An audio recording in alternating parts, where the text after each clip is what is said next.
Well, welcome everyone today. I'm very impressed that you've all come out today on such a horrendously wet, cold, freezing day. Yeah, it is Melbourne, so yeah, great for you to come out. Today, so we're looking the previous two sessions of the winter series. We were looking at the backyard chicken coop really, and how to just some of the best practices with the backyard our coops, and our chicken coop and the run and whatnot, and how best to set up that chicken coop. Was in our last one in July. And this one we're going to be looking more around some of the health issues that can affect our backyard chickens. Some of us have already experienced a few of these issues. We're looking at some of the viruses, some bacteria, some of the parasites, insects, predators. They can all cause, the environment can all cause issues, health issues for our chickens, and we need to just be mindful of that. And look at ways that we can just reduce the risks for our chickens and for our flock, so that we can keep them in good health, for the long term ideally, as much as we can. Viruses, there's a number of respiratory viruses that certainly affect our chickens. There are quite a few, but the main ones are really infectious bronchitis. Anyone heard of infectious bronchitis? Yeah. Or IB. IB is the abbreviated term for it. Now, infectious bronchitis doesn't have a high mortality rate, which is a good thing, a real plus. Egg farmers don't like it so much because it produces a very wrinkled egg, very odd shape to that egg. Also a reduction in egg laying as well, but it's really a very unusual shapes and to the eggshell, which of course they can't sell those eggs when they're like that. They have to discard them. So it's a bit of a problem for egg farmers. In the backyard, not so bad. You'll just get some weird looking eggs for a while there. Typically 10, 15 days, 20 days, they can get over infectious bronchitis. They can recover and off they go again. Some of the signs that you might see with infectious bronchitis are the bit of a discharge from the nostrils, a bit of a runny nose, but like a cold really. They can get a bit of a weepy eye on them as well, and a bit of lethargy, a bit lethargic, a bit quiet. The birds get a little bit quiet with that too, but you will notice the like a white shell to the egg, and also these weird shapes and wrinkles on it. The other one is really infectious ILT, infectious laryngotracheitis.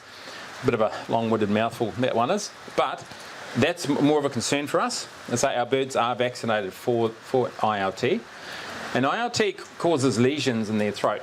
Again, it's another respiratory issue. It causes the lesions, and these lesions constrict the airway, so that they often gasp. They sort of stretch up and gasp for air, which is a classic sign of ILT. You can often see a bit of blood, a bit of bloody mucus around the place, which isn't overly pleasant, and that's just because these lesions are causing a problem, and the birds are gasping, they're sort of coughing, and they're trying to clear this blockage in their throat.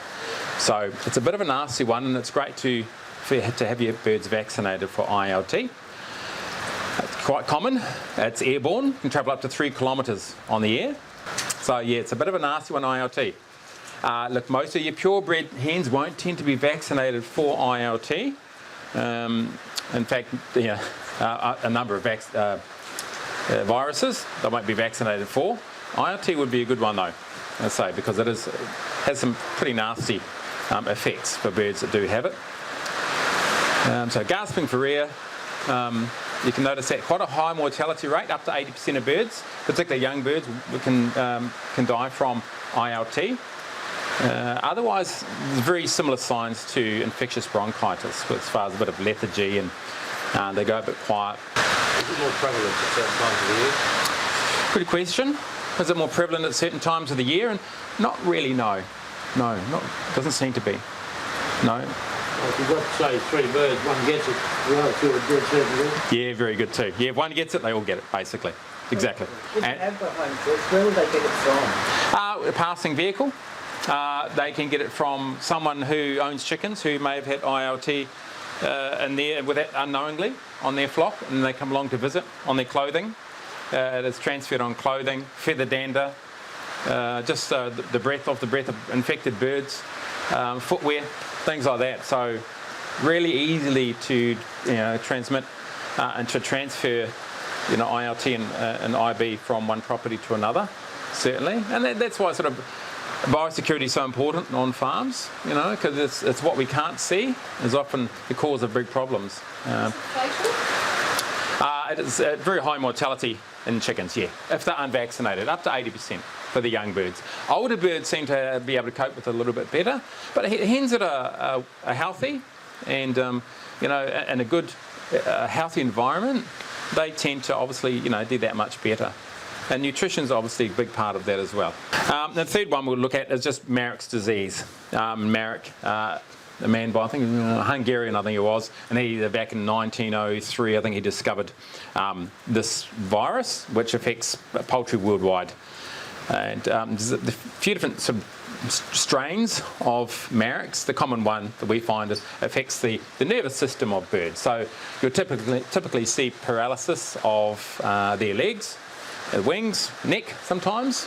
So it's quite easy to detect if they have Marek's disease. You'll see a bird just lying on its side and its legs are straight, and then next thing it's walking around. It sort of just affects different parts of the nervous system at different times, and normally fatal to quite a high mortality rate. Birds that recover, they never recover fully either, so it's a bit of a nasty one. But worldwide in poultry, but there is a ocular version can cause issues with vision for chickens as well, and a few other types as well. But so the most common attacks that nervous system and causes all sorts of issues. There's one that produces like tumours and things in the bird too, another form of Marek's disease. They can be vaccinated for that. Once they've caught it, of course, no, there's not much you can do, but they can be vaccinated, which can really stop a lot of those really negative, painful sort of signs that can develop in birds if unvaccinated, such as the paralysis and some of these tumours and things like that. So it's the only thing is they must be vaccinated normally within about 2 or 3 days of hatching. It has to be done quite early. A bit hard to do later on, and we don't tend to top up vaccinations when it comes to Marek's. So it's an important one for them to receive as well. There can be secondary infections that can come from a virus. So they can get their infectious bronchitis and they can deal with that okay, but then when they're run down, when they're fighting off, they're dealing with that virus, they can then pick up a secondary disease. Something else can come in there, find a pathway into that chicken and start to cause problems. So you've always got to be sort of aware of what else might just come along the way, and that's why we always want to really heighten their nutrition and give them, making sure that we're just supporting them as much as possible in these sort of challenging times when it comes to fighting a virus that's got onto them. The environment plays a big part though. As I've already mentioned in the previous couple of sessions, it's really nice dry environment is very important. We'll look a bit later on in the whole housekeeping side of things and ways that we can make it a really hostile environment even for any health challenges that might come along. And that's sort of a key way of really making sure we keep out a lot of the viruses. So there's a couple of bacterial issues, of course, which we all know of. Salmonella being one of them, of course, one that we often associate with chickens. And there's a couple of types. One common type for Victoria being typhimurium, and that's a very common serovar when it comes to salmonella. The other type is enteritidis, and that is a more exotic form of salmonella, and that's when salmonella is actually produced inside the egg. I think it's called vertical transmission, and the egg is laid with salmonella in it, which is not ideal. Luckily, it's very exotic. I think we had an outbreak about 3 years ago that came from New South Wales, typical, and then we picked it up here in Victoria, but they managed to eradicate that, and they cleaned up the farms that had the issue. But typhimurium is not uncommon. Summertime, poor food handling in restaurants and things, eggs left on benches for 3 or 4 or 5 days, and hot kitchen environment.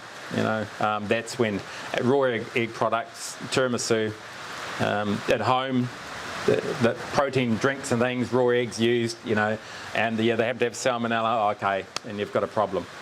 Of course, with eggs, it's just cooking eggs thoroughly, 70 degrees for about a minute. That will kill 99.99% of all bacteria if it happens to be on that egg. Salmonella typhimurium will tend to, it comes out, that's on the droppings of the bird. So of course a nice dry nest and things, again housekeeping, means there's much less chance of the dropping coming in contact with the egg. And then, salmonella starting to form on the eggshell. And then we have raw eggs if we don't wash our hands. We can pick up salmonella that way. So we can fry them, we can bake them, we can boil them. I've person got like poached eggs, 3.5 minutes actually. Normally I have to do that myself most of the time, because my wife is quite reluctant to do it for me, which understandably. But yeah, as long as they've been cooked, that's fine, absolutely fine. All right, so and that's a key to it. It's just your raw egg products, and the low chance that they have to have salmonella on those eggs. That's when you've got a higher risk factor, certainly. There's a couple of other ones. There's E. coli, and of course there is Campylobacter, other types of bacteria which can cause problems as well and make humans a bit sick. Again, but just cooking eggs, you don't have a problem. How you were talking when I came in about how easily transmissible the other virus. Yeah, the virus. Yeah. What about Marex? Is it something that's quite easily transmissible? Yeah, it is. How does that get passed? Feather dander. Normally, feather dander dust can live for 2 or 3 months in the dust. So in the environment. So it's really on footwear, clothing again, from any affected chickens. Yeah, that's how it often is. But it doesn't seem to be, not like IRT as far as being airborne for drifting off for a couple of kilometres, which sounds a bit scary. So yeah, no, it's not quite as transmissible, fortunately. Parasites then, we've got our external parasites. They are lice and mites, of course. I've pretty much all had those, haven't we? Lice are really common. But, of course, in the past 18 months, I've had a lot of customers that approach me about mites, which I'd never heard of, but very rarely ever heard from customers saying that they'd had a mite issue in 8 years of running this business. So yeah, the past 18 months though, well over 100 customers have had mite issues. So it just seems to be whatever to the season, whether we had a bit of humidity, I think it was last year, quite humid conditions, and seemed to support the mite problem. Now mites will come in obviously into access to chicken food. The wild birds will. So the wild birds are the way to pick up mites and lice and a lot of nasties. The wild birds, they're in the trees perching on a branch. The mite lives in wood, so they live in the trees. They get onto those legs of a wild bird. Wild bird comes in to get the chicken food, and they hop off and they get onto the chickens that way. So that's the most common pathway when it comes to getting mites on your birds. Mites are nocturnal.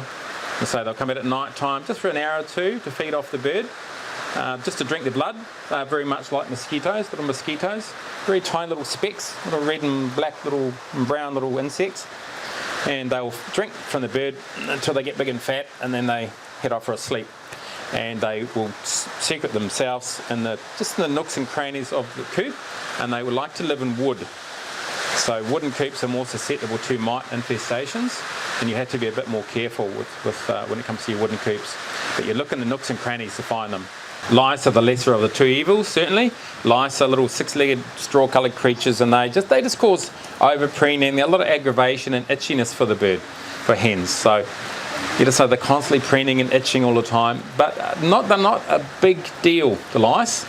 They don't seem very nice and whatnot, and I was horrified when I first saw them on our birds when we were farming a while ago.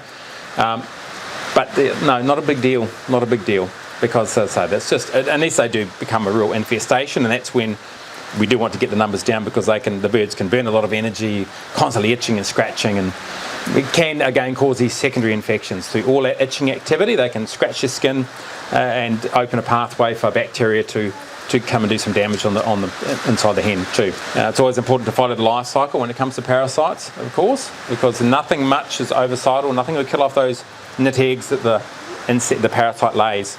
We have to wait till that egg hatches, and then we can attack the living insect that's starting to grow on the bird. So that's really important. Mites, though, they can start biting at about 7 to 10 days, I think it is. So when they sort of hatch, that's it, they can start biting. So they're, again, nasty little insect. So I always say when it comes to treating lice and parasites, we need to be vigilant. We need to do it over a 7-day period and do something every day, ideally. It's just, normally a powder, or we have a neem-based spray, wipe out mites. Just alternate. One day powder, the other day wipe out mites. We spray the bird and we spray that environment. If it's mites, if we know it's mites, we're going to spray up all those wooden surfaces because that's where those mites will lay.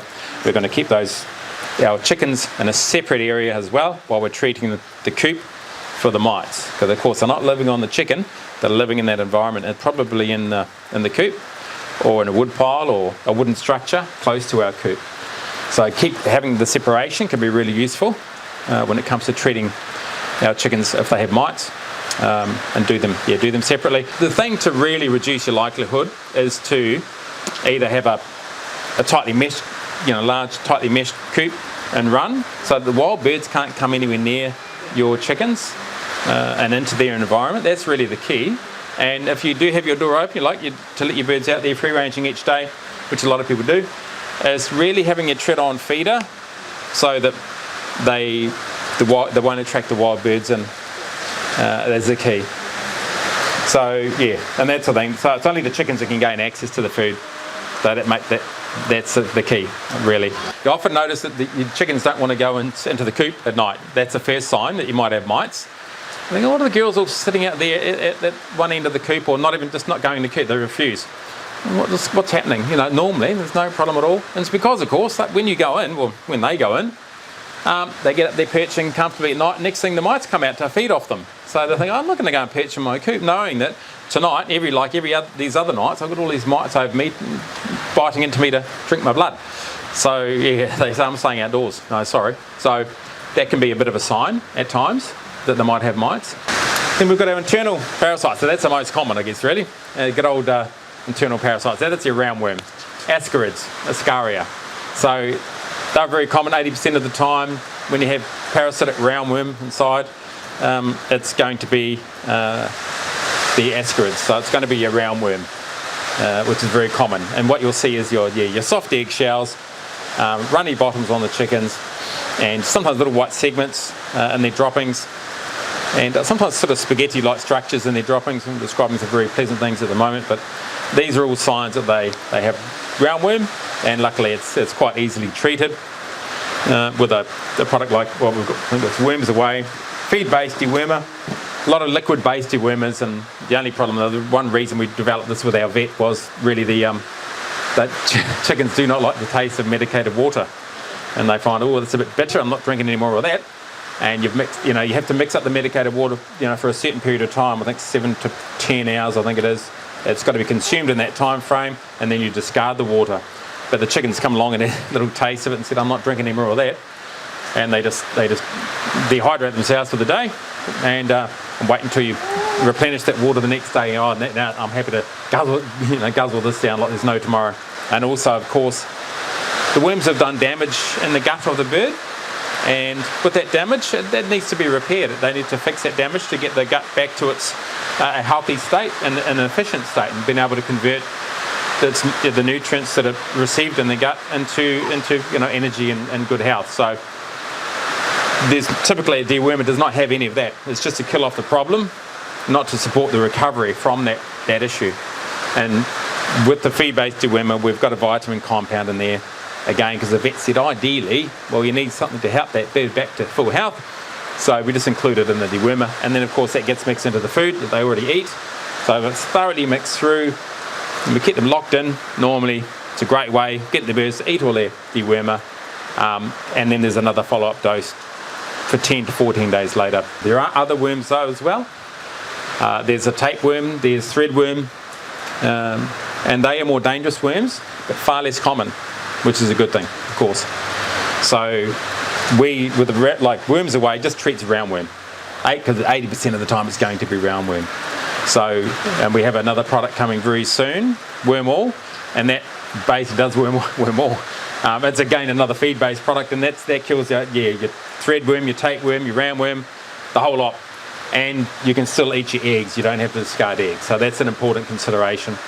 There's another thing you need to think about is if you're constantly giving them a certain dewormer, over time the resistance will build up in those worms to that particular product.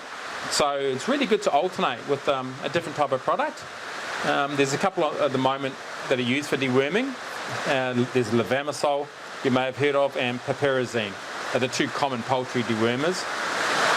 And then, yeah, as I say, we have another one, a broader spectrum one, similar to levamisole, which covers off a lot of those other worms as well. You're stopping your disease and your parasite activity. A lot of it comes down to, as I say, your coop setup, which we have spoken about before, for those that attended the past couple of sessions. Your tread-on feeder, that's just a key way to stopping the wild birds from being attracted into the coop in the beginning. Really, really important. You've got to stop the way attracting those pests in, because they bring in so many nasties from their droppings and from on their feathers from those wild birds and rodents, salmonella, all sorts of things. So if we can just reduce those pests coming in, helps us so much in the long term with our flock health. Also, just a dry, what you're sitting on as here are the wood shavings. They also in a dry coop and run, as I've mentioned before. That really helps because it breaks down all their droppings, burns it all up in the composting process, which really makes it a nice, clean and dry environment without it being easy to spread droppings from one bird to another and one issue from one bird to another. It's getting the droppings from the birds are getting all that moisture dried, removed, all squashed down into the shavings, and that problem can disappear much faster than if they just droppings are sitting there, left to wet to mat together with straw or hay and to be shifted around the coop. It's not nearly as good. Sleeping though in nest boxes, and that's why again we recommend the hemp for the nest boxes. Sleeping in nest boxes is a big no-no, and that's when we have more droppings coming into contact with eggs, I say, which can then has issues as far as your food handling when you get them in those eggs inside. You have a heightened risk of salmonella and some of those issues because those eggs have had some droppings against them, and if there was any problem with that bird having salmonella, that's when potentially we could then pass it on to the family.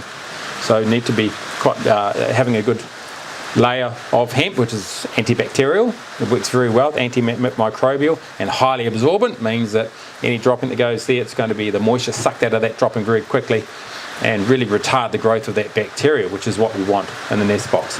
You can create a good dust bath for your chickens too. It's always a great idea. Nice dry part of your coop.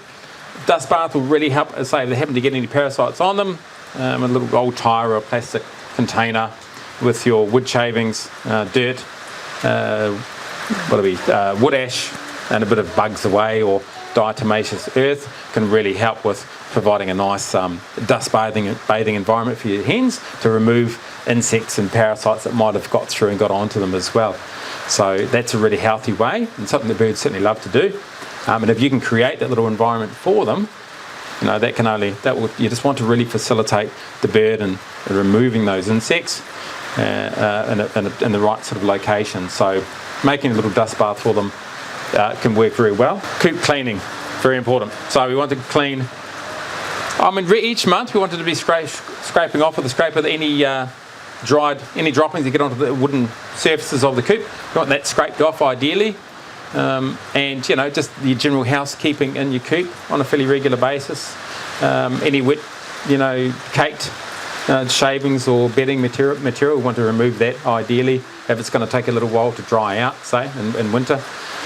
Anything that's a bit too soiled, any under perch areas, droppings trays, we want those cleaned out on a fairly regular basis to make sure that those potential contaminants are taken away into a compost and allowed to break down and get the composting process to burn up all that manure. But now and again we want to do a more comprehensive deep cleaning of the coop, and that's a good old scrape around, removing all your bedding and nesting materials in there after you scrape down.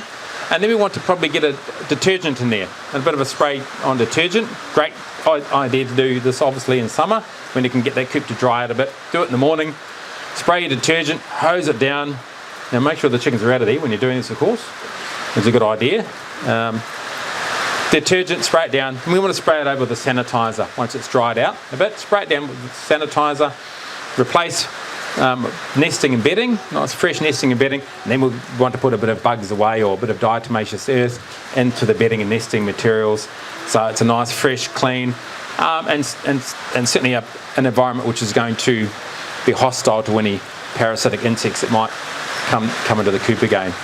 So a very good way of doing that deep spring cleaning, once, even twice a year, can really help with anything that might get into the coop and start to build over time. Any sort of pathogens and disease. Also, it's a good way of discovering just what might be going on in your coop. If you suspect something, you might find, I can see there's a little a nest here of insects that are quite happily just doing their business in a little corner of the coop, and hopefully not mites or anything like that. So we've got wounds as well. Sometimes we get our chickens can get wounds from pecking behaviour from other chickens. Not uncommon sometimes, and they can do a little bit of damage. We have predators, attacks by dogs are quite common, of course. Sometimes if the chicken's lucky enough to get away, we need to just treat those wounds, and ideally, we're going to have to remove the chicken as soon as we can, which is absolutely crucial, because of course chickens being very cannibalistic, if they see some blood, they will go for it like piranhas. So we do need to separate and isolate any injured chicken that has any sort of trauma injury as soon as we detect it. Never let that go on. When we see that, we do need to spray. We need to cover it, protect that wound, allow it time to heal. So we've got the bird isolated. There's a few products that can be sprayed, antiseptic, antibacterial products, something like Cetrogen is something that can be used. You have to be very mindful of, not eating the eggs though. Although a lot of chickens, when they've had an injury, an attack, they won't tend to lay eggs for a time there. So, but spraying with Cetrogen can work well. It's on the wound to keep the wound clean. And then just really, just enabling time, make sure the food and water is nice and close to the hen, allowing time for that recovery. And then contamination. Just about finishing off, contamination through lead is just a fairly recent research was done, fairly recently, and ABC I think came out just the other week, wasn't it? Really interesting about how backyard chickens have been pecking around and picking up lead poisoning and then laying lead into the eggs, of course. Be very heavy eggs, you think, wouldn't they? But anyway, but the lead is apparently not good in any sort of amounts. But I hate to know how long they'll be doing this for.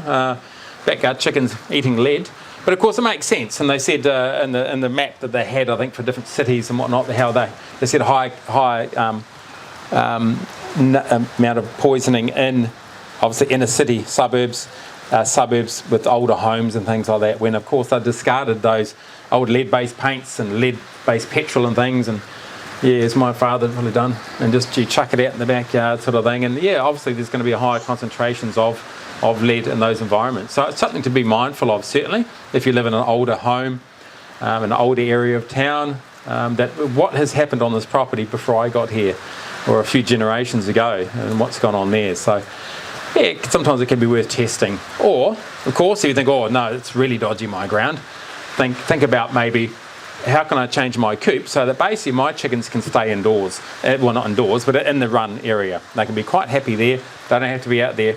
And potentially some areas of my backyard whereby I could have higher concentrations of lead. How can you find out if there is lead? Well, you say there's a number of laboratories, and you can send samples off to the laboratories for testing for lead. You can send eggs off to be tested as well for their lead content. So there's nothing. What about soil tests? Yeah, well, that's send the soil off to be tested at the laboratory. Yeah, so you just do samples in your backyard, and send the samples off. All right, so really, it's purebreds don't tend to be vaccinated. All right, so just be more mindful. If you do have purebreds, you won't tend to have vaccinations done. Simple as that, really. With the more commercial, with egg-laying birds, they will tend to be vaccinated, depending on, where you get them from. So ours certainly are. It's something we do here on the farm.